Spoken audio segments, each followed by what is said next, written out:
Évangile caché de Jésus, l'éveil du Christ intérieur. As-tu déjà ressenti qu'il y avait quelque chose de sacré en toi, mais si silencieux, si enfoui, qu'on dirait que ça a été oublié depuis des millénaires? As-tu déjà eu cette étrange sensation qu'un savoir profond a toujours été là, avec toi, mais enseveli sous des couches de bruit, de peur, de conditionnement? Bienvenue sur Évoluer. Ici, la foi devient souvenir. On ne t'enseigne rien, on te rappelle. On parle de mémoire. Et peut-être que ce que tu vas entendre aujourd'hui n'est pas nouveau, c'est juste familier. Comme si tu écoutais une voix qui, même lointaine, a toujours été la tienne. Aujourd'hui, on va parler du Christ oublié, pas celui des religions, des autels ou des croix suspendues au mur, mais ce Christ invisible qui vit dans ton silence le plus profond, le Christ effacé des textes, retiré des rituels, oublié dans les liturgies. Ce Christ ne demande pas d'obéissance, mais de conscience. Il ne cherche pas l'adoration, mais l'intégration. Il ne vit pas dans le ciel, mais dans la partie la plus authentique de ton être. Il n'est pas venu fonder des églises, mais faire tomber les murs à l'intérieur. Il n'est pas venu diviser les religions, mais rappeler l'unité au-delà d'elles. Ce Christ révélé dans les évangiles apocryphes, c'est comme une mémoire ancienne. Il n'est pas là pour te convaincre. Il est là pour faire écho. Un écho qui traverse l'esprit et résonne dans l'âme. Les évangiles oubliés ne t'enseignent pas des doctrines. Ils te donnent des clés. Des clés pour des portes intérieures. Des cartes vers des territoires cachés de ton propre esprit. Ils n'ont pas été rejetés parce qu'ils étaient faux, mais parce qu'ils révélaient trop. Parce qu'ils disaient que le sacré n'est pas dans un temple de pierre, mais dans le temple vivant d'un cœur éveillé. L'évangile de Thomas en est un exemple criant. Jésus y dit, « Si tu fais sortir ce qui est en toi, cela te sauvera.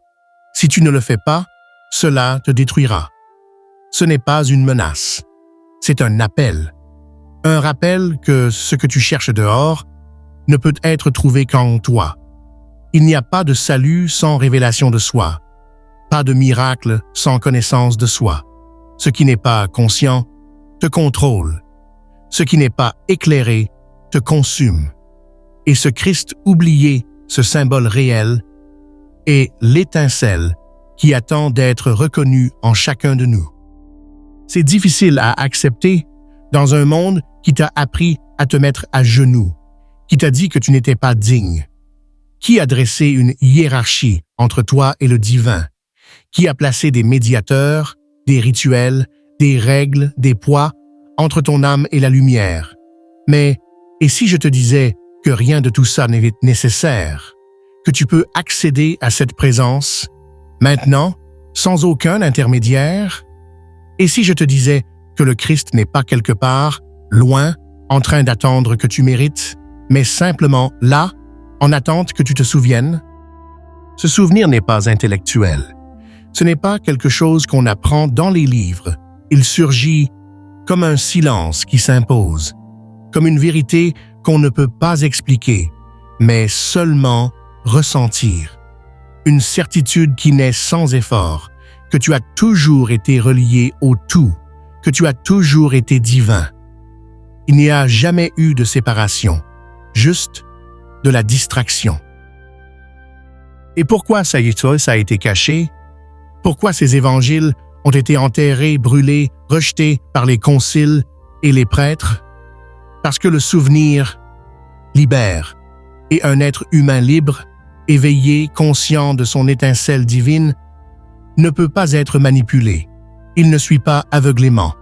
Il ne craint pas le châtiment. Il n'a pas besoin d'autorisation pour être sacré. Et ça fait peur. Ça fait trembler les empires. Ça menace les structures fondées sur la peur et le contrôle. Tu n'as pas besoin d'une autre doctrine. Tu as besoin de silence. un silence que tu t'accordes rarement, mais qui t'appelle depuis l'intérieur. Ce silence n'est pas absence de son, c'est présence de l'essence. C'est là que le Christ oublié murmure, en attendant que tu écoutes enfin ce qui a toujours été là. On t'a appris à craindre le vide, mais c'est dans le vide que la plénitude se révèle. L'ego veut du bruit, l'âme cherche de l'espace, l'esprit demande des réponses. Le Christ en toi offre la présence. Et quand tu commences à entendre le silence entre les mots, quelque chose commence à s'éveiller. Ce n'est pas facile. Parfois, c'est inconfortable. Parfois, insupportable. Parce que le silence révèle aussi ce que tu caches de toi, les parties que tu as niées, les blessures ignorées, les ombres que tu projettes sur les autres. Mais le Christ intérieur ne rejette rien de tout cela. Il intègre, il éclaire, il transforme le chaos en or. Le corps fait aussi partie de cet appel, pas comme ennemi de l'âme, mais comme son temple vivant. Les évangiles oubliés rappellent que le toucher, le ressenti, la respiration sont aussi des chemins vers le sacré. Le divin se manifeste dans la sueur, dans le regard, dans la danse, dans les larmes. Il n'y a pas de séparation entre chair et esprit. Il n'y a que l'oubli de leur union. Et peut-être que c'est pour ça que tant de choses ont été supprimées. Parce qu'un être humain qui sent le sacré pulser dans son propre corps ne peut plus être contrôlé. Il n'a plus besoin de permission pour exister. Il devient vérité incarnée. Il marche avec fermeté. Il parle avec amour. Il choisit avec clarté. Il vit avec présence. Et ça, en soi, c'est une révolution. Ces textes révèlent que Marie-Madeleine, si souvent réduite à une pécheresse, était en vérité une initiée, une maîtresse, une porteuse du Verbe. Elle comprenait ce que beaucoup de disciples ne comprenaient pas. Le Christ l'aimait, non par pitié, mais par reconnaissance d'âme. Le féminin sacré faisait partie de l'enseignement originel, mais il a été effacé, parce qu'il révélait la puissance spirituelle de la femme, parce qu'il guérissait, parce qu'il rééquilibrait le masculin et le féminin. Et cela était dangereux pour les structures de pouvoir. L'Évangile de Philippe suggère que l'union du masculin et du féminin n'était pas un péché, mais un sacré, que le divin n'est pas célibataire, mais entier, que le corps n'est pas ennemi de l'âme, mais son instrument d'expression, que la sexualité consciente peut être un chemin vers le sacré. Et cela a été rejeté, censuré, déformé, parce que la liberté fait plus peur que le péché, parce que la plénitude est plus dangereuse que la culpabilité. Carl Jung avait compris ce symbole. Il voyait le Christ non pas comme un homme, mais comme un archétype du soi, le centre qui unifie toutes les parties de l'être.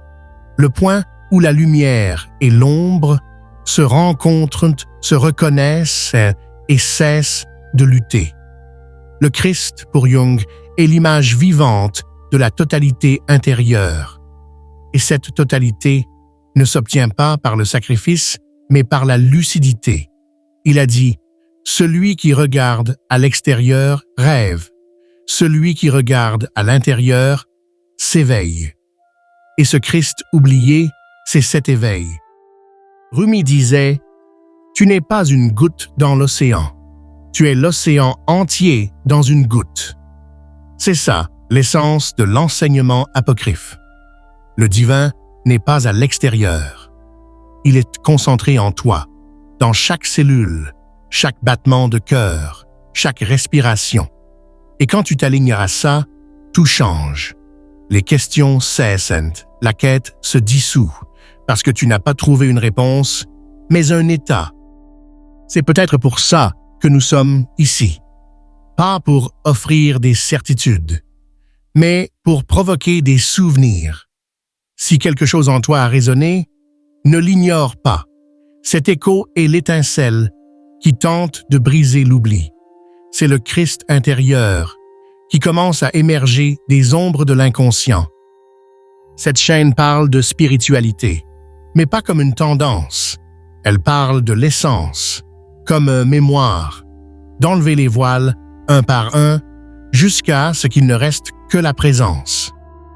N'attends pas la permission, n'attends pas la perfection. Écoute seulement. Quand la pensée se tait, le Christ parle, pas avec des mots, mais avec sa présence. Il n'a pas besoin de traduction, il n'a pas besoin de liturgie. Il est, et cela suffit. Si ce contenu t'a parlé, abonne-toi, partage-le. Pas pour l'engagement, mais pour le sens.